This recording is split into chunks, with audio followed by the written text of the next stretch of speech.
भगवान से सब मांगते हैं, आप भी मांगो। तो कुंती ने क्या मांगा, आइए मेरे साथ आप सब भी मांगो।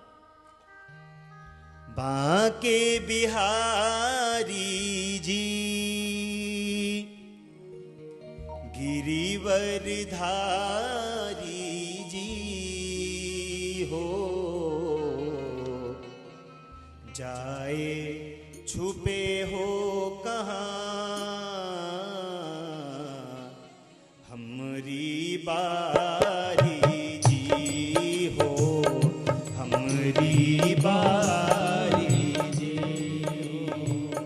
बांके बिहारी जी गिरवर धारी जी, जाए छुपे हो कहाँ हमरी बारी जी हो, हमरी बारी जी।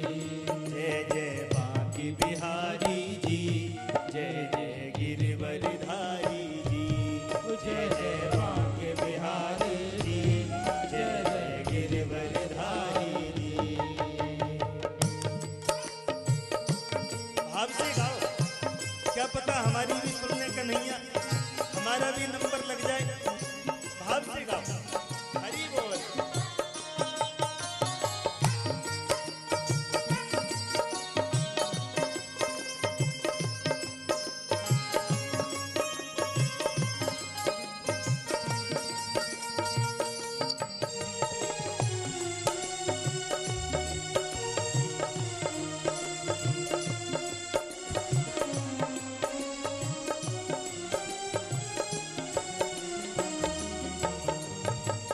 ओ गिरिधारी माधव प्यारे, ओ गिरधारी माधव प्यारे, ओ गिरिधारी माधव प्यारे, ओ गिरधारी माधव प्यारे, तुम बिन बिगड़ी कौन सवारे, तुम बिन बिगड़ी कौन सवारे, ओ तुम बिन बिगड़ी कौन सवारे, तुम बिन बिगड़ी कौन सवारे, ओ मन मोहन नंद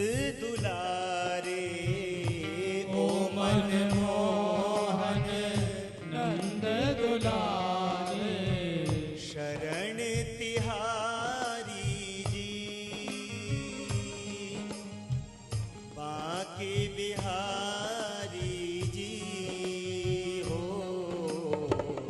जाए छुपे हो कहाँ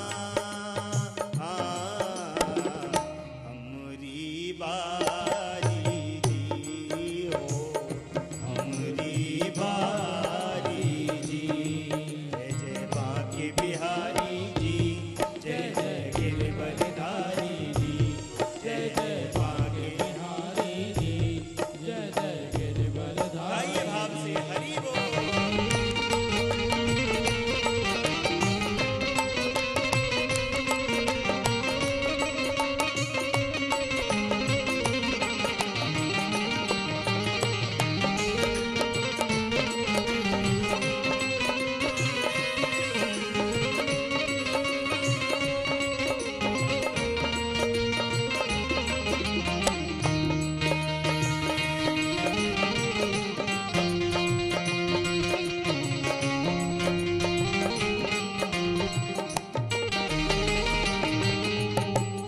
दीन दयाल है नाम तुम्हारा, दीन दयाल है नाम तुम्हारा, दीन दयाल है नाम तुम्हारा, दीन दयाल है नाम तुम्हारा, जिसने पुकारा जिसने पुकारा उसको उबारा, जिसने पुकारा उसको उबारा, जिसने पुकारा उसको उबारा। मुझे दासी को दे दो सहारा, मुझ दासी को दे दो सहारा। आस तिहारी जी बांके बिहारी जी हो, चाहे छुपे हो कहाँ हमरी बारी जी हो, हमरी बारी जी बांके बिहारी जी गिरवरधारी जी हो, ये छुपे हो कहाँ हमरी बारी जी हो, हमरी बारी जी। हरि बोल।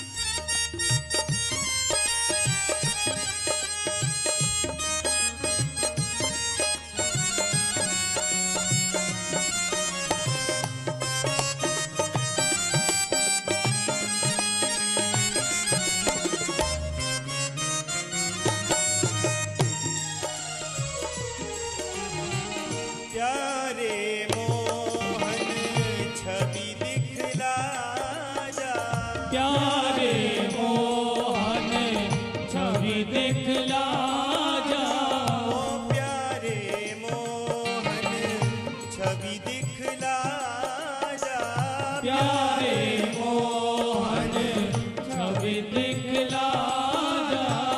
माधुरी बंसी तान सुना जा, माधुरी बंसी तान सुना जा, ओ माधुरी बंसी तान सुना जा, माधुरी बंसी तान सुना जा। आजा क्यों तड़ पाए आजा, आजा क्यों तड़ पाए आजा, आजा क्यों तड़ पाए आजा, आजा क्यों तड़ पाए आजा। मैं चरणन पे बारी बांके बिहारी जी हो, जाए छुपे हो कहाँ हमरी बारी जी हो, हमरी बारी जी बांके बिहारी जी गिरवरधारी जी हो, जाए छुपे हो कहाँ हमरी बारी जी हो, हमरी बारी जी हो, हमरी बारी जी।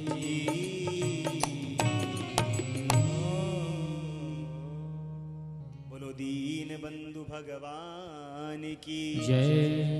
इतनी प्यारी स्तुति मां कुंती ने भगवान की गाई है। और जैसा कि अब समय पूरा होने वाला है, तो आज की जो सूचना है हमारे पंडित जी से हम श्रवण करें, आगे की कथा उसके बाद कहेंगे। प्रेम से कहिए राधे राधे। राधे राधा। श्री राधे। बोली भागवत भगवान की। आप पधारे हुए समस्त श्रोता भगवत भक्तों का भागवत परिवार हार्दिक स्वागत अभिनंदन एवं वंदन करता है। परम पूज्य महाराज श्री के पावन वचनों को श्रवण करने से लग रहा है कि वास्तविक में यहाँ पर कृष्ण रस की वर्षा हो रही है, जिसका श्रवण करने से बृहद श्रोता समाज मंत्रमुग्ध होकर के अपने जीवन की तरंगों को भक्ति के मार्ग पर प्रशस्त कर रहे हैं। महाराज श्री का परम उद्देश्य भारतीय वैदिक संस्कृति अथवा जन जन में भगवान की भक्ति का प्रचार प्रसार करना ही परम पूज्य महाराज श्री के जीवन का मुख्य उद्देश्य है। यही भागवत परिवार का एक लक्ष्य है कि अधिक से अधिक भगवत भक्त इस भागवत परिवार से जुड़ करके अपने जीवन में भक्ति की वृद्धि को करते हुए सहजता के साथ में भव सागर से पार उतरें और जो भी भगवत भक्त परम पूज्य महाराज श्री से श्रीमद् भागवत एवं राम कथा कराना चाहते हैं, वह हमारे टीवी स्क्रीन के चल रहे संपर्क नंबरों पर आप लोग संपर्क कर सकते हैं। और जो भी भगवत भक्त परम पूज्य महाराज श्री से गुरु दीक्षा लेना चाहें, जो कि एक सुगमता के साथ में मंत्र का उच्चारण करने मात्र से, सुमिरन करने मात्र से, जीवन में गुरु को अपनाने मात्र से, जैसा आप सभी जानते हैं, परम पूज्य महाराज श्री इसकी बड़ी ही सुंदर व्याख्या किया करते हैं। व्यक्ति जीवन में बड़े ही सहजता के साथ इस भवसागर को पार करता है। जो भी भगवत भक्त परम पूज्य महाराज श्री से गुरु दीक्षा लेना चाहें, वो अपना नामांकन आज ही हमको यहाँ पर करा दें। एकादशी को 19 नवंबर को यही मंच पर कथा से पूर्व सभी को, जिन भक्तों का नामांकन किया जाएगा, सभी को गुरु मंत्र प्रदान किया जाएगा परम पूज्य महाराज श्री के द्वारा। और हमारे इस भागवत के दिव्य आयोजन को आयोजित किया गया है, जिसमें परम आदरणीय श्री सोमनाथ चड्डा जी, आदरणीय श्री प्रिंस वंसल जी और आदरणीय श्री राजेश नरवाल जी, इन्होंने अपने अथक प्रयासों से इस भागवत की दिव्य भव्य भागवती गंगा का उद्गम उत्तम नगर की इस सनातन धर्म मंदिर की पावन भूमि पर कराया है, जिसमें आज के जजमान श्री हरीश शर्मा जी मूर्ति ज्वेलर्स हैं। इन्हीं के द्वारा आज का प्रसाद वितरण किया जाएगा। और श्रीमती कांता जी, जिनके द्वारा 5100 रुपये का सहयोग इस भागवत परिवार को प्राप्त हुआ है, श्री मोंटी अग्रवाल जी, इनकी ओर से 3100 रुपये का सहयोग भागवत परिवार को प्राप्त हुआ है। श्री भगवान दास गन्ने वाले, इनकी ओर से 11,000 रुपये भागवत परिवार को प्राप्त हुए हैं। श्री साधना जी, इनकी ओर से 1100 रुपये श्रीमद् भागवत परिवार को प्राप्त हुए हैं। प्रिंस जी ऑस्ट्रेलिया से, इनका भी विशेष सहयोग प्राप्त हो रहा है। और जो भी भगवत भक्त इस भागवती गंगा में अपना सहयोग देना चाहें, वह है बंसल परिवार, श्रीमती सपना बंसल जी एवं श्रीमान श्री प्रिंस बंसल जी से मिल सकते हैं और अपना सहयोग प्रदान कर सकते हैं। आइए पुनः उसी क्रम में चलने के लिए परम पूज्य महाराज श्री से समस्त श्रोता बंधुओं की ओर से निवेदन करते हैं कि पुनः उसी भागवती गंगा का अवगाहन कराने की कृपा करें परम पूज्य महाराज श्री।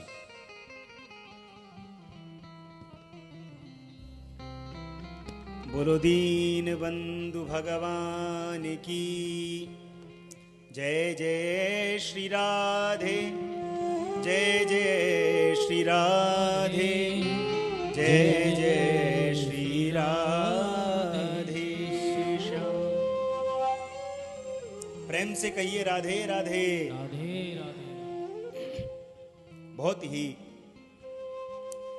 सुंदर बात हमारे आचार्य जी ने आपको बताई। जैसा कि आप सभी को विदित है कि 19 तारीख की एकादशी है, तो वैसे तो आज भी बहुत बढ़िया दिन है, गोपाष्टमी का सुंदर दिन है।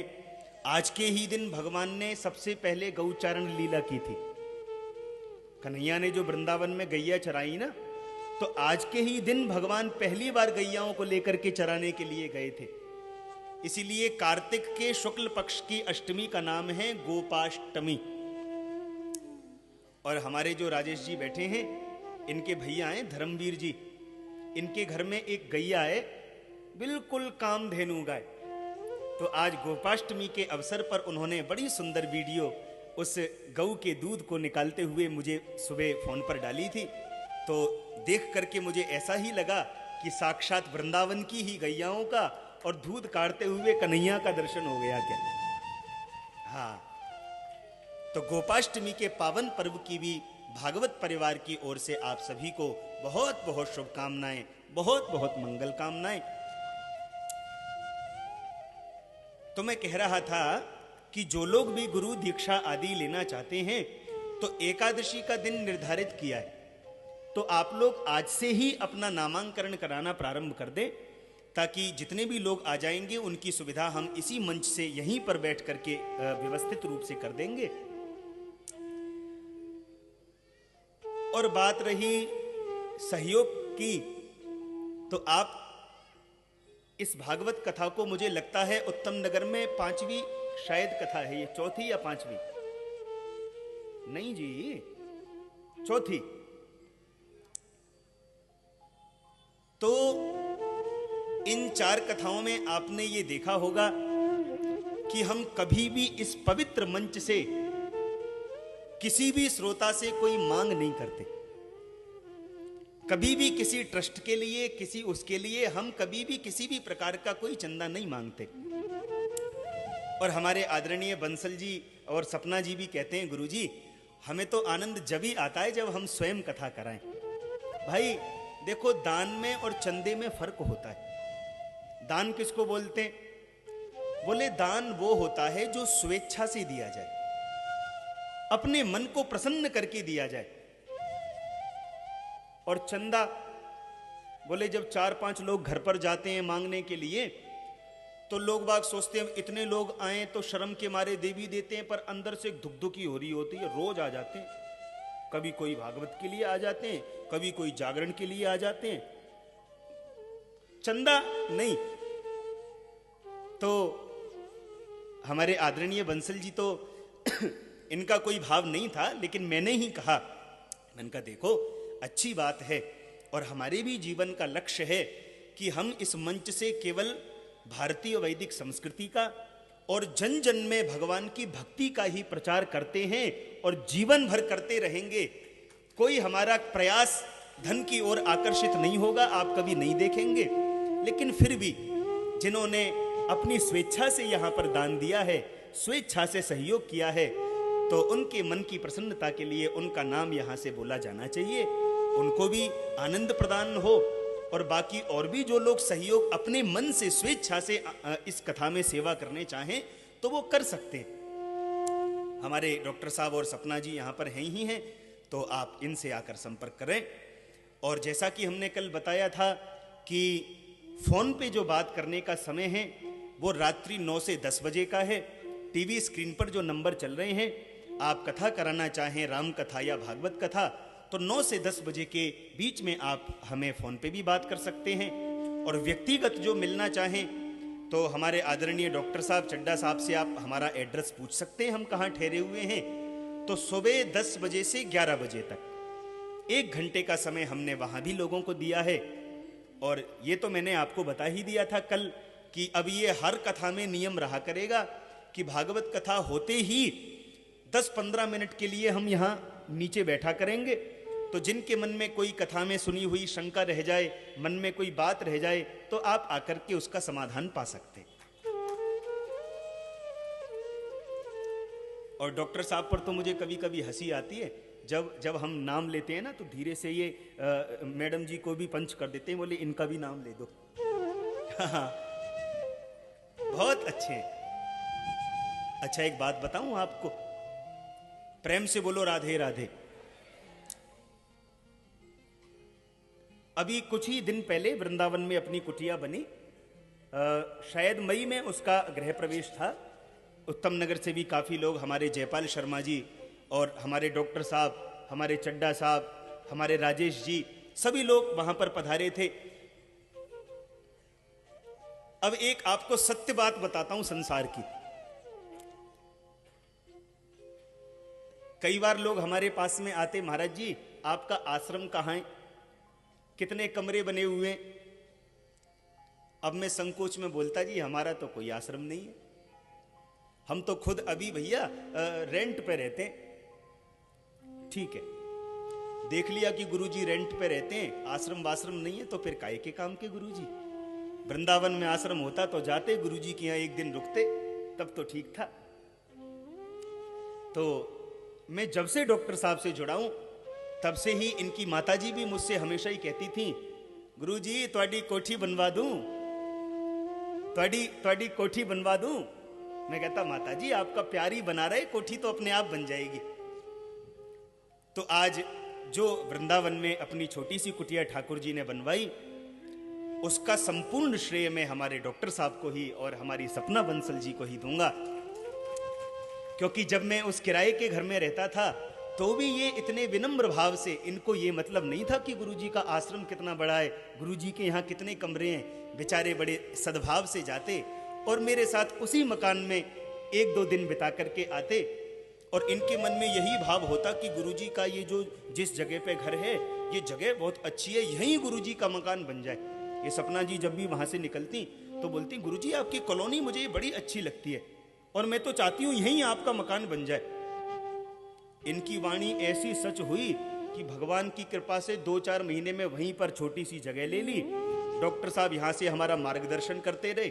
इन्होंने एक आर्किटेक्ट थे हमारे बलजीत सरदार जी, उनसे मिलवा दिया, उन्होंने नक्शा बना करके तैयार कर दिया और देखते ही देखते इनके माध्यम से वहाँ पर एक बड़ा सुंदर भगवान का एक छोटा सा आवास बन चुका है, जिसमें अब बड़ी सुंदर भगवान की कथाएं, भगवान की चर्चा वहाँ होती ही रहती हैं।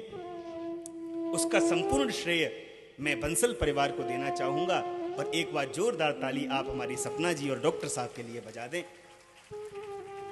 धन्यवाद तो मैं सबका दे सकता हूं, धन्यवाद की यदि बात कही जाए तो धन्यवाद तो देने से व्यक्ति ऋण मुक्त हो जाता है। आपने हमारे लिए कुछ कर दिया, हमने बोल दिया थैंक यू, धन्यवाद, तो बात बराबर। पर मैं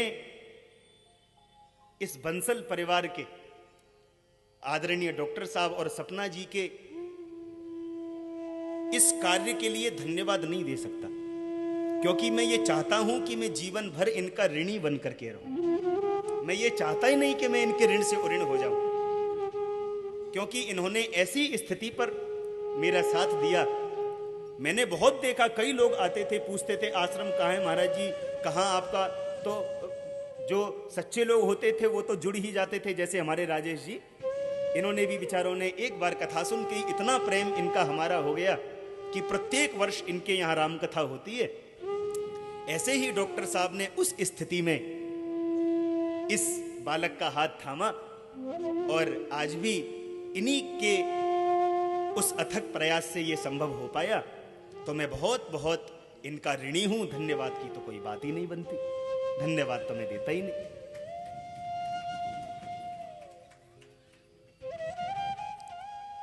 कहने का मतलब देखो भाई, जीवन में व्यक्ति को कृतज्ञ होना चाहिए, कृतघ्न नहीं होना चाहिए। प्रयास ये हो कि आपको किसी ने एक गिलास पानी पिलाया है तो आप ये प्रयास करो कि जब तक मैं इसे एक लोटा दूध नहीं पिला दूंगा मेरे मन को शांति नहीं मिलेगी। प्रेम से बोलिए राधे राधे। तो आइए कथा में प्रवेश करें। सूचना मैंने आपको बताई दी, जो लोग गुरु दीक्षा लेना चाहें वो आज से ही हमारे पंडित जी पर आकर नामांकन करा सकते हैं, और जो कथा में सहयोग देना चाहें वो हमारे डॉक्टर साहब और सपना जी से, क्योंकि ये आपके बगल में ही इनकी दुकान है ना, तो सबको ये सुलभ रहते हैं, दूर नहीं जाना पड़ता, तो वहाँ भी आप संपर्क कर सकते हैं। अब क्योंकि कथा का समय हो रहा है इसलिए मैं आपको जरा संक्षेप में अब कथाएं बता दूं, क्योंकि आप देखते हो 3-4 घंटे जब तक ये चैनल का समय होता है, मेरा प्रयास यही होता है कि इधर उधर की बातें बिल्कुल ना हो, केवल और केवल भगवान की कथा हो। तो 2-3 घंटे, 3-3.5 घंटे हमने खूब कथा में आनंद लिया। अब थोड़ी सुपरफास्ट ट्रेन में बैठ लेते हैं। और क्या, सच बताऊं आपको, जब मैं घर से चलता हूं ना, तो इतनी कथाएं सोच के चलता हूं। सुबह सुबह जब भागवत जी का पाठ करता हूं तो ये भी सुनाऊंगा, ये भी सुनाऊंगा, ये भी सुनाऊंगा, और यहां आकर के इतनी सी सुना पाता हूं कि ये घड़ी बजा देती है पूरे अपने सामने। फिर मन मार करके रहना पड़ता है, कोई बात नहीं, आगे फिर सुना देंगे कभी मौका मिला तो। अच्छा, प्रेम से बोलो राधे राधे। कहते हैं आज भगवान माता कुंती के प्रेम को देखते हुए द्वारिका नहीं गए, भगवान हस्तिनापुर में ही विश्राम किए, क्योंकि भगवान तो स्वयं भी नहीं जाना चाहते थे। क्यों नहीं जाना चाहते कन्हैया? क्योंकि कन्हैया के एक भक्त हैं पितामह भीष्म। इतना तो करना स्वामी जब प्राण तन से निकले, गोविंद नाम लेकर मेरे प्राण तन से निकले। मन में एक ही आस है, 54 दिन हो गए, एक एक शरीर में बाण छिदे पड़े हैं, खून की एक एक बूंद बह चुकी है, पर प्राणों को रोक रखा है। किस लिए? क्योंकि जब ही मरूंगा जब कन्हैया मेरे सामने आ जाएंगे। आज भगवान समस्त परिकर को लेकर के पितामह भीष्म के पास गए। पितामह भीष्म ने पांडवों को धर्म का उपदेश दिया। कौन कौन से धर्म बताए? दान धर्मान, राज धर्मान,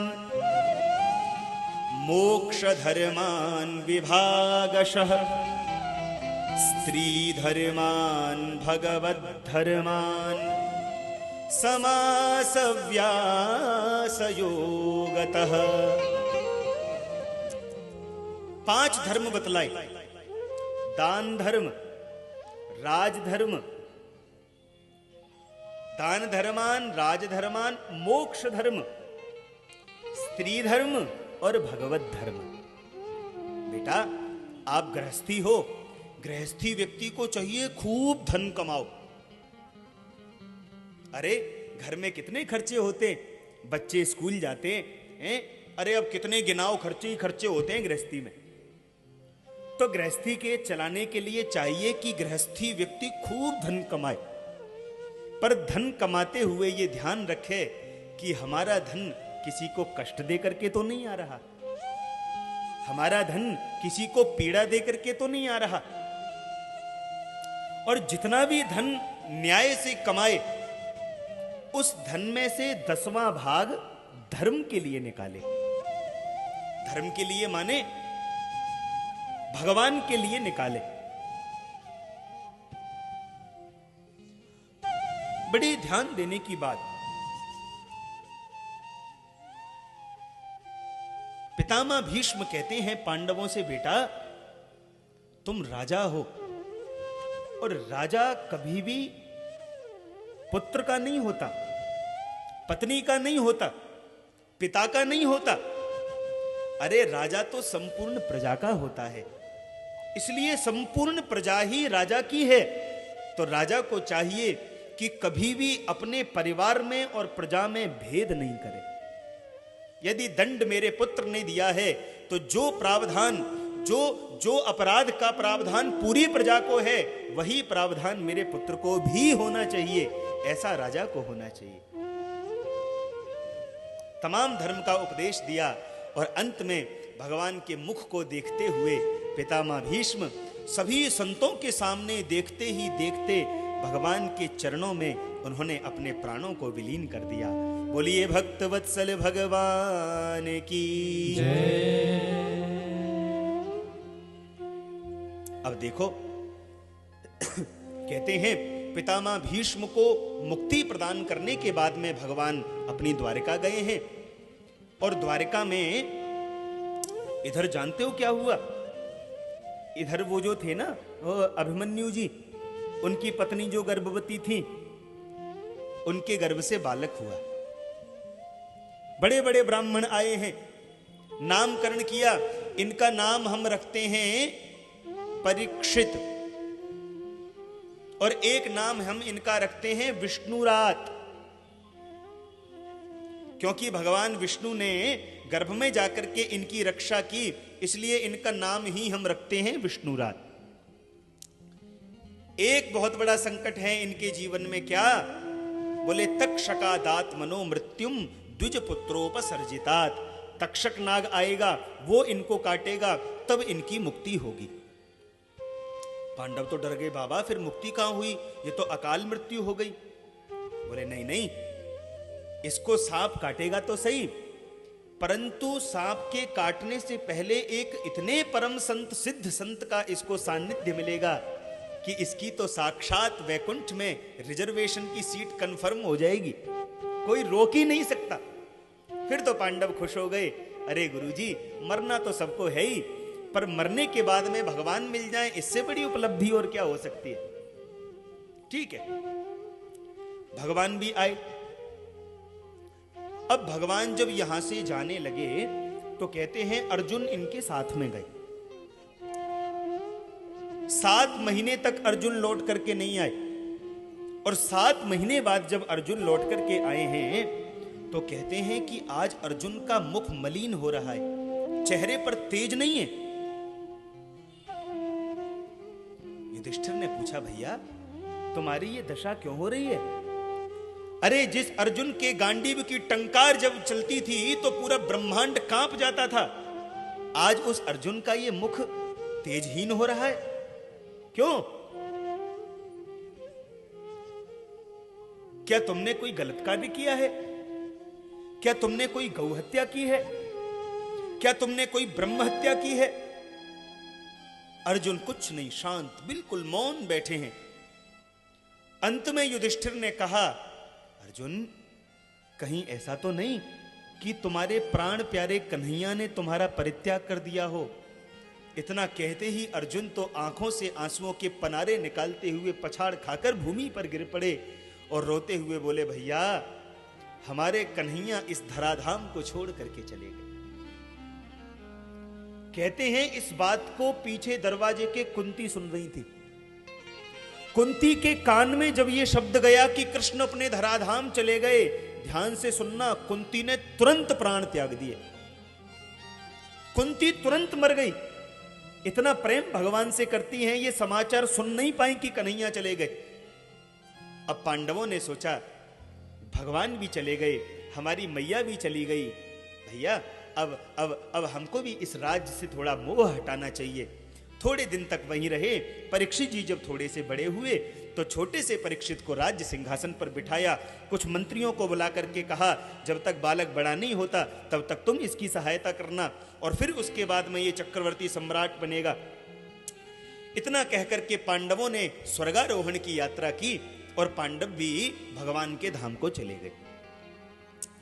अब एक दिन परीक्षित जी ने मन में सोचा, धीरे धीरे परीक्षित जी बड़े हुए तो मन में सोचने लगे, भाई अब हम राजा बन गए तो राजा को चाहिए कि अपनी प्रजा का ध्यान रखे, तो जरा हम चल करके देखें तो सही कि हमारी प्रजा कैसी है। तो परीक्षित जी आज प्रजा में जब घूमने के लिए गए तो उन्होंने क्या देखा, एक गऊ और एक बैल आपस में बात कर रहे हैं। ये गऊ और बैल कौन है? कोई साधारण नहीं है। ये गऊ है पृथ्वी और ये बैल है धर्म। गऊ तो 4 पैरों पर खड़ी है, लेकिन बैल के 3 पैर टूट चुके हैं, एक ही पैर से खड़ा है। क्या मतलब? बोले धर्म के 4 चरण होते हैं, सत्य, तप, दया और दान। 4 युग जब बीते, सतयुग में सत्य चला गया। पहले लोग कहते थे दीवार में जिंदा चुनवा करके मर जाना मंजूर, लेकिन असत्य नहीं बोलेंगे। सतयुग के जाते ही वो सत्य चला गया। त्रेता आया, त्रेता में तप चला गया। द्वापर आया, द्वापर में दया चली गई। कलयुग में केवल एक ही वस्तु रह गई जिसका नाम है दान। आज भी यत्र तत्र अन्यत्र तमाम जगह दान आज भी बहुत कलयुग में होते हैं और उसी के बल पर यह भूमि टिकी हुई है। जिस दिन इस कलिकाल में दान बंद हो जाएगा उस दिन ये पृथ्वी भी रसातल में चली जाएगी। कहते हैं ये दोनों धर्म और पृथ्वी आपस में बात कर ही रहे थे कि एक काला काला सा पुरुष आया और पुरुष ने आकर के इन दोनों को मारना शुरू कर दिया।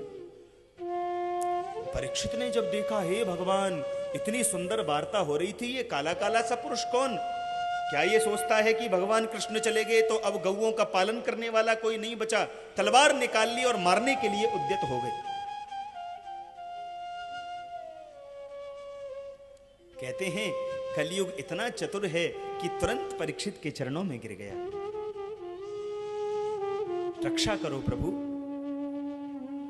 क्योंकि पांडवों ने परीक्षित को समझाया था, बेटा जीवन में कोई भी कितना भी बड़ा अपराध क्यों ना कर दे, लेकिन यदि शरण में आ जाए तो उसको मृत्यु दंड मत देना, उसको अभय प्रदान करना। परीक्षित जी बोले, ठीक है मारेंगे नहीं, पर ये बताओ तुम कौन हो और तुम ये पाप कर्म क्यों कर रहे थे? परीक्षित बोला, महाराज मेरा नाम है कलियुग। अब देखो 3 युग तो अपने अपने समय से आए और चले गए, अब मेरा ही नंबर है। महाराज आप इस समय पूरी पृथ्वी के सम्राट हो, तो मैं चाहता हूं कि आप मुझे इस पृथ्वी में रहने के लिए स्थान दो। परीक्षित जी बोले, अच्छा तो पहले तुम ये बताओ तुम्हारे अंदर गुण क्या हैं और दोष क्या हैं? बोले, महाराज दोष की तो पूछो मत, अवगुण तो मेरे अंदर कूट कूट के भरे, पर मेरे अंदर एक गुण बहुत बढ़िया है। क्या? बोले, मेरे अंदर ये गुण है कि जो फल सतयुग त्रेता द्वापर में बड़ी बड़ी तपस्या करने से, बड़े बड़े यज्ञ अनुष्ठान करने से मिलता था, वो फल मेरे युग में केवल भगवान नाम जपने से मिल जाएगा, केवल भगवान का नाम लेने से मिल जाएगा। कि कलियुग सम नहीं आन युग, जो नर कर विश्वास, गाय राम गुण गण विमल, भवतर बिनहि प्रयास। परीक्षित जी बोले, अच्छा भैया तो ठीक है, हमने तुमको 4 स्थान दिए, तुम 4 जगहों में जाकर के रहो। प्रेम से बोलो राधे राधे। कौन कौन से 4 स्थान दिए? पहला स्थान दिया द्यूतम, जहां पर जुआ खेला जाता हो वहां जाकर के तुम रहो। हाँ, जुआ कभी नहीं खेलना चाहिए। मैंने अपनी आंखों से जुए खेलने वाले ऐसे देखे हैं जो करोड़पति से खाकपति हो गए। आपने एक भी व्यक्ति ऐसा नहीं बता सकते जुआ खेलने वाला जो खाकपति से करोड़पति हो गया हो, पर ऐसी बड़ी लंबी लिस्ट है जो अरबपति से वो खाकपति हो गए। जुआ नहीं खेलना चाहिए, उसमें कलयुग का निवास है। दूसरा स्थान दिया द्यूतपानम, शराब। शराब में भी कलयुग का निवास है। शराब कभी भी नहीं पीनी चाहिए, और जो भी शराब पीते हैं कलयुग के पक्के भतीजे ही होते हैं। प्रेम से बोलो राधे राधे। एक शिष्य बड़ी शराब पीता था, तो गुरुजी ने एक दिन बुलाया, बोले इसको कैसे सुधारूं? तो कांच के गिलास में उन्होंने एक शराब रखी और एक कीड़ा डाल दिया। इतनी गंदी शराब की कीड़ा उसमें जाते ही मर गया। गुरुजी ने देखा, राम राम राम राम, देखा तुमने, आया कुछ समझ में कि नहीं आया? चेला बोला, गुरुजी आ गया। क्या समझ में आया? गुरुजी मैं समझ गया, शराब पीने से पेट के सारे कीड़े मर जाते। अरे भले आदमी, पेट के कीड़े नहीं मरते, ये शराब आदमी को ही मार डालती है। दूसरा स्थान शराब में दिया और तीसरा स्थान दिया द्यूतम पानम स्त्रिय, जहां पर वेश्याचार होता हो, जहां पर तन को बेचा जाता हो, वहां जाकर के तुम रहो। और चौथा स्थान दिया सूना। सूना माने हिंसा, जहां पर पशुओं की हिंसा होती हो, जहां पर ये मानव पशुओं को मार मार करके खाता हो, वहां जाकर के तुम निवास करो। कलयुग बोला कि महाराज, ये तो आपने हमारे अवगुणों के हिसाब से हमें स्थान दे दिए। हमारा गुण भी तो बहुत सुंदर है, तो एक स्थान अच्छा भी तो मिलना चाहिए। घर में एक तो ड्राइंग रूम होना ही चाहिए सजा हुआ है। ये तो सारे गंदे गंदे कमरे दे दिए आपने। तो परीक्षित जी बोले, बात तो ठीक है, तो ठीक है, हमने तुमको सोने में वास दिया, स्वर्ण में तुम्हारा वास होगा। सोनक जी एकदम घबरा करके बोले, क्या कहते हो गुरुजी, सोने में कलयुग का निवास होता है? अब हमारी तो कथाई ज्वेलर्स कराते हैं। नहीं नहीं, भगवान भागवत में कहते हैं कि उच्चै स्रवा तुरंगाणाम धातु नाम अस्मि कांचनम। घोड़ों में उच्चै स्रवा घोड़ा मैं हूं और धातुओं में सोना मैं हूं। सोना मेरा स्वरूप है। महाराज, अब सोने में कलयुग का निवास माने या फिर भगवान का निवास? बोले भैया, सीधी सी बात है, जो 2 नंबर की कमाई का सोना है उसमें कलयुग का निवास, और जो 1 नंबर की कमाई का सोना है उसमें भगवान का निवास।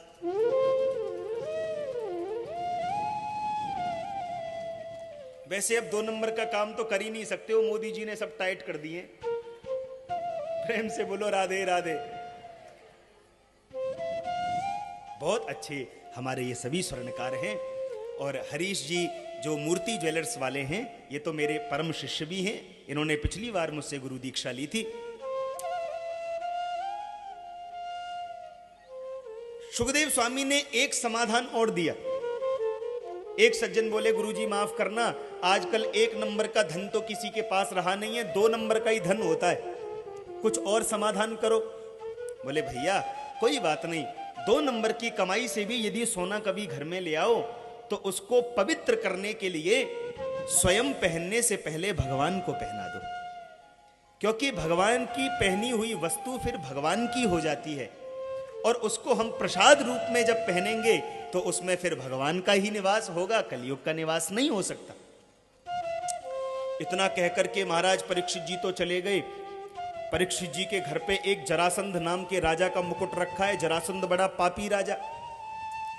कलयुग को तो केवल एक अवलंब चाहिए था। आज परीक्षित जी उसी मुकुट को पहनकर शिकार के लिए गए और कहते हैं 2 नंबर की कमाई का मुकुट, एक दुष्ट राजा का मुकुट। कलयुग बैठ गया।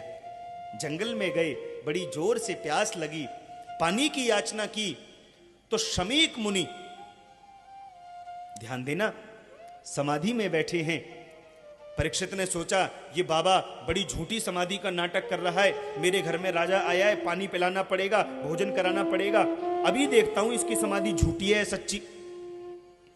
तो तुरंत परीक्षित ने क्या किया, एक मरा हुआ सर्प उठाया और बाबा के गले में डाल दिया। सोचने लगे झूठी समाधि होगी तो अभी दैया दैया करके भागेगा, पर महाराज संत की तो समाधि सच्ची थी। महात्मा ज्यों की त्यों बैठे रहे। परीक्षित जी उदास होकर के चले गए। पर शमीक ऋषि के पुत्र श्रृंगी को जब पता चला कि मेरे पिता के गले में एक राजा ने मरा हुआ सर्प डाल दिया है, गुस्सा आ गई, हाथ में जल लिया और श्राप दे दिया। इति लंघित मर्यादम, इति लंघित मर्यादम तक्षक सप्तमे हनि दंक्षयते स्म कुलांगारम्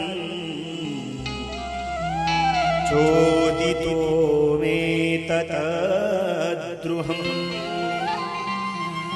जिस राजा ने भी अपनी मर्यादा का उल्लंघन करके मेरे पिता के गले में मरा हुआ सर्प डाला है, मैं श्राप देता हूं, आज से 7वें दिन एक सांप ही आएगा, उसको काटेगा और उसकी मृत्यु हो जाएगी। परीक्षित जी घर पे आए, अपना मुकुट उतार करके रखा और जैसे ही पूरी दिनचर्या का ध्यान किया, आज मैंने क्या क्या किया, तुरंत ध्यान आया, हे भगवान, आज मुझसे ये कैसा अपराध हो गया। अरे हमारे इस धर्म में तो, हमारे इस परिवार में तो कोई ब्राह्मण का बच्चा भी आता था तो उसके चरणों की चरण पादुका हम अपने सिर पर सजा लिया कर लेते, और आज मैंने एक इतने बड़े ऋषि का अपमान कर दिया। हे भगवान, इस पाप से छुटकारा कैसे पाऊं, कहां जाऊं, क्या करूं। इतने में ही ऋषि को जब पता चला, अपने पुत्र को बुलाया, डांट लगाई, बेटा तुमको ऐसा नहीं करना चाहिए था। अरे गलती तो बड़ों बड़ों से हो जाती है, तुम्हें पता है परीक्षित जैसा राजा अब दोबारा पृथ्वी पर होगा नहीं। कोई बात नहीं, जाकर के बता दो 7 दिन में मृत्यु है, अपनी मुक्ति को बना लो, अपनी मुक्ति का मार्ग प्रशस्त कर लो। तो कहते हैं आज 2 शिष्य आए और शिष्यों ने आकर के बताया, राजन आपको 7 दिन में मरने का श्राप लगा है, इसलिए आप अपनी मुक्ति का उपाय कर लो। परीक्षित जी बड़े खुश हुए, मन में सोचने लगे, देखो भगवान कितने दयालु हैं। मैं तो सोच रहा था कि इस पाप का मैं प्रायश्चित कहां जाकर के करूं, पर भगवान ने घर बैठे ही प्रायश्चित भेज दिया। अरे अब तो ये मोहर लग गई कि 7 दिन तक मैं नहीं मर सकता। इस जीवन का तो 1 मिनट का भी भरोसा नहीं है। हम मंच पर बैठे हैं, अभी 15 मिनट बाद मंच से उतर पाएंगे या नहीं, ये कंफर्म नहीं है। पर मेरे जीवन में ये मोहर लग गई है कि 7 दिन तक तो मैं जीवित रहूंगा ही रहूंगा, 7 दिन बाद ही मरूंगा।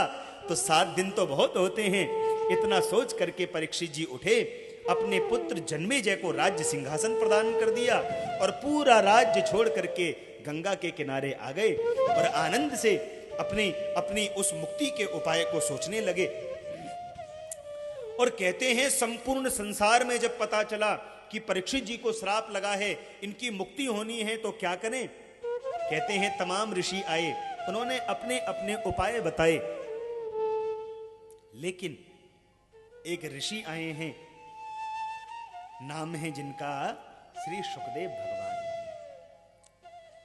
मानो सुखदेव जी भी इसी दिन की प्रतीक्षा में बैठे थे कि कोई आए और मुझसे कहे कि भागवत सुना दो। आज जब सुखदेव स्वामी को नारद जी के द्वारा पता चला कि परीक्षित का कल्याण करना है, तो सुखदेव स्वामी आ रहे हैं। कैसे हैं श्री सुखदेव स्वामी? तत्रा भवद भगवान व्यासपुत्रो यदृच्छया गामटमानो नपेक्षः अलक्ष्यलिंगो निजलाभतुष्टो वृतश्च बालैरवधूतभेषः।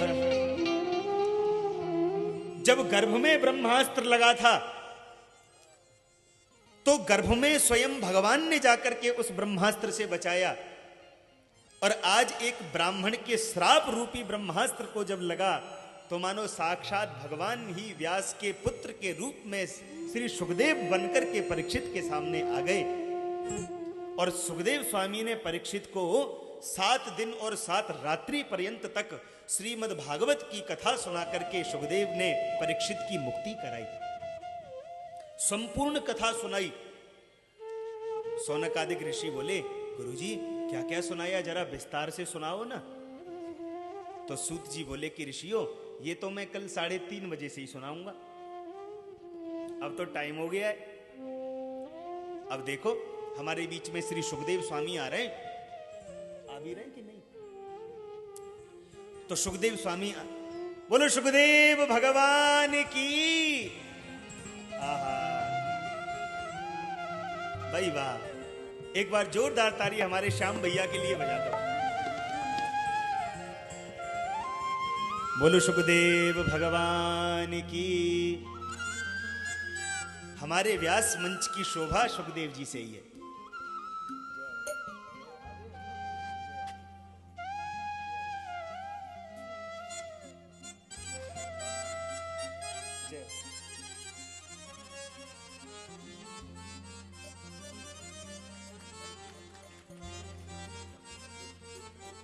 बोलिए सुखदेव भगवान की।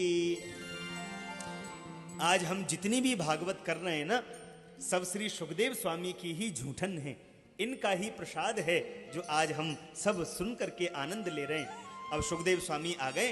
अब आज की कथा को यहीं विश्राम, कल से फिर 3:30 बजे से कथा प्रारंभ होगी। आप कितने बजे आएंगे? 3:15 बजे। जो जल्दी आएंगे वो आगे जगह पाएंगे और जो लेट आएंगे वो पीछे ही बैठेंगे फिर, इसलिए समय से आना। अब आओ, सुखदेव स्वामी का पूजन हो रहा है, आप मेरे साथ में भाव से गाओ। ओ हरि की कथा सुनाने वाले तुमको लाखों प्रणाम, तुमको लाखों प्रणाम। हरि की कथा सुनाने वाले तुमको लाखों प्रणाम, तुमको लाखों प्रणाम। हरि की कथा सुनाने वाले, हरि की कथा सुनाने वाले तुमको लाखों प्रणाम, तुमको लाखों प्रणाम, तुमको लाखों प्रणाम, तुमको लाखों। बोलो सुखदेव भगवान की।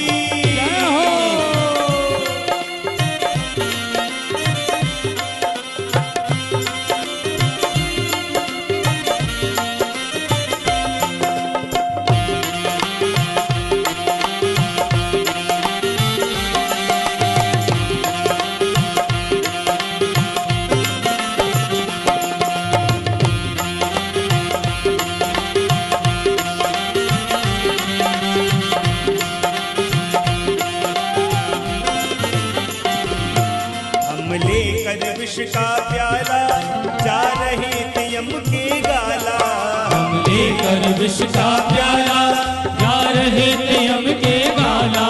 हम लेकर विष का प्याला जा रहे थे यम के गाला।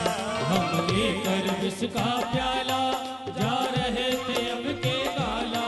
अमृत पान कराने वाले, अमृत पान कराने वाले, प्रभु की कथा सुनाने वाले, प्रभु की कथा सुनाने वाले। तुमको लाखों प्रणाम, तुमको लाखों प्रणाम, तुमको लाखों प्रणाम, तुमको लाखों प्रणाम। हरि की कथा सुनाने वाले, हरि की कथा सुनाने वाले, हरि की कथा सुनाने वाले, हरि की कथा सुनाने वाले। तुमको लाखों प्रणाम, तुमको लाखों प्रणाम, तुमको लाखों प्रणाम, तुमको लाखों। हरि वो।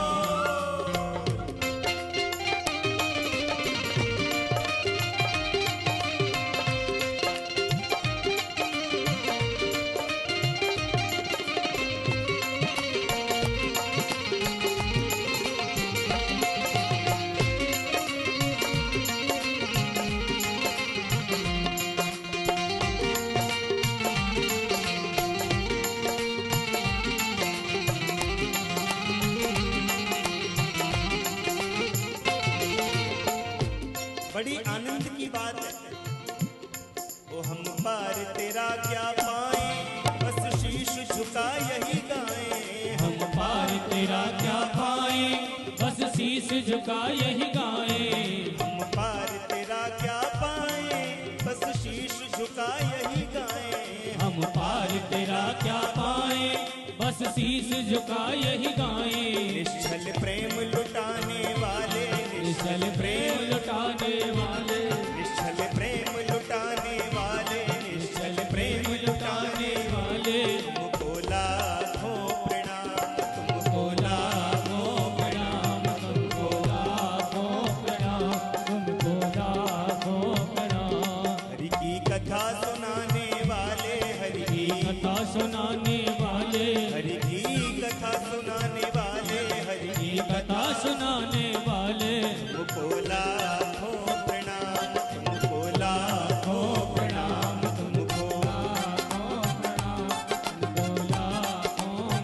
बोलिए सुखदेव भगवान की।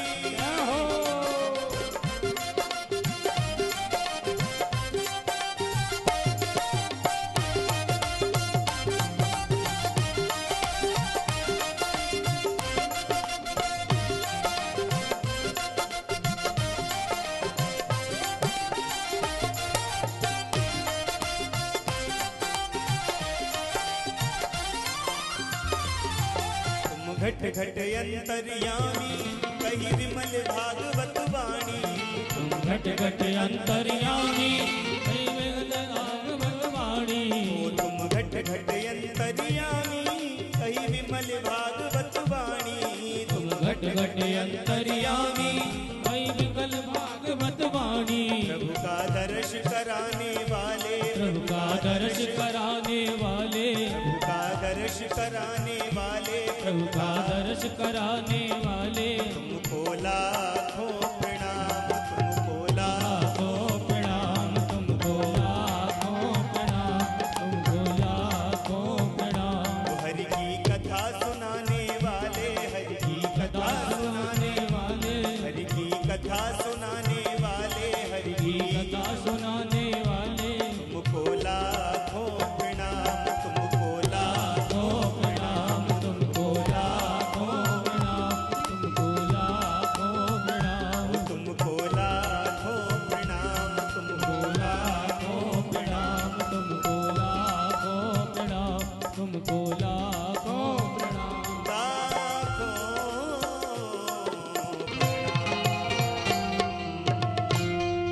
बोलिए श्री सुखदेव भगवान की जय। मनसो जात सख्यो सूर्यो अजायत श्रोत्राद्वायुष प्राणश मुखा दग्निरजायत। बाके बिहारी तेरी आरती गाऊं। बाके बिहारी तेरी आरती गाऊं। कुंज बिहारी तेरी आरती गाऊं। कुंज बिहारी तेरी आरती गाऊं। आरती गाऊं प्यारे आपको रिझाऊं। आरती गाऊं प्यारे आपको रिझाऊं। कुंज बिहारी तेरी आरती गाऊं। कुंज बिहारी तेरी आरती गाऊं।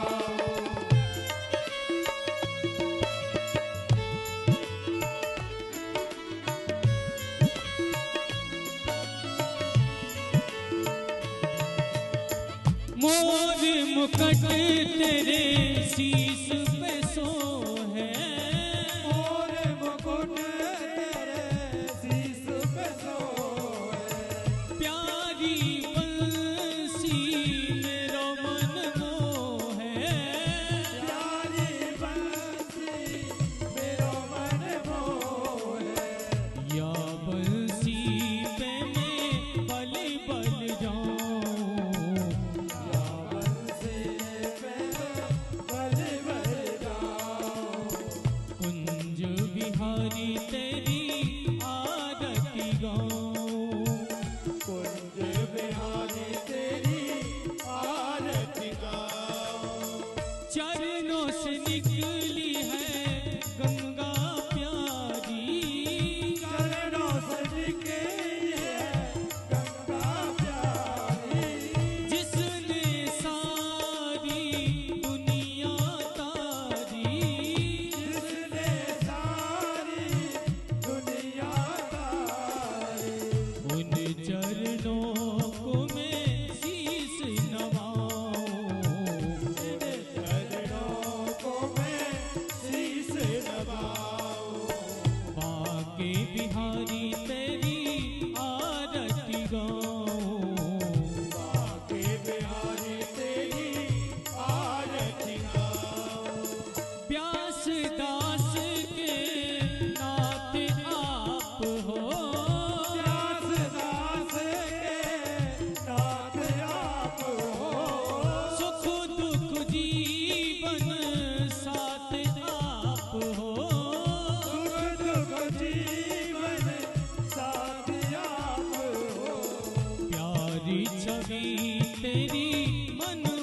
बसाऊं, प्यारी छवि तेरी मन में बसाऊं, माँ के बिहारी तेरी आरती गाऊं, के बिहारी तेरी आरती गाऊं, संग सोहे वृषभान किशोरी, संग सोहे वृषभान किशोरी, परमानंद की अनुपम जोड़ी, परमानंद की अनुपम जोड़ी, पास सदा वृंदावन पाऊं, पास सदा वृंदावन पाऊं, माँ के बिहारी तेरी आरती गाऊं,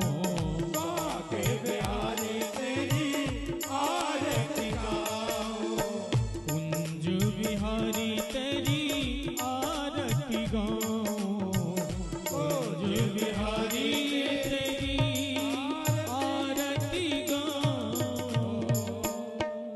आरार्तिक्यम जलीन शीतलीकरणम् ओम द्योः शान्तिरन्तरिक्ष गुं शान्तिः पृथ्वी शान्तिरापः शान्तिरोकदयः शान्तिः वनस्पतयः शान्तिर्विश्वे देवाः शान्ति ब्रह्म शान्तिः सर्वगुं शान्तिः शान्तिरेव शान्तिः सामः शान्तिरेधि पुष्पै देवाद्वन्दनं हरिः ओम् यज्ञेन यज्ञमयजन्त देवा स्थानि धर्माणि प्रथमान्यासन्न तेहनाकं महिमानः सचन्त यत्र पूर्वे साध्याः सन्ति देवाः हरिः ओम् एकदन्ताय विद्महे वक्रतुण्डाय धीमहि तन्नो दन्ति प्रचोदयात् हरिः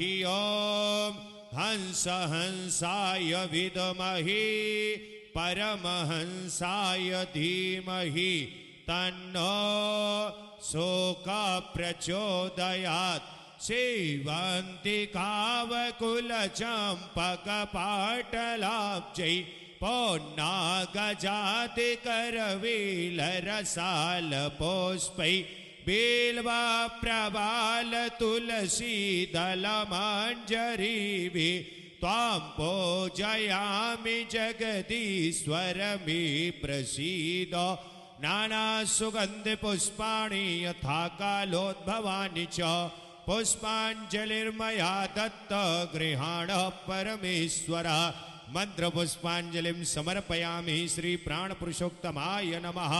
बोलिए वृंदावन बिहारी लाल की, भागवत भगवान की, परम पूज्य व्यासी महाराज की, श्री सुखदेव जी महाराज की, भक्त वत्सल भगवान की, आज के आनंद की जय जय श्री राधे श्याम।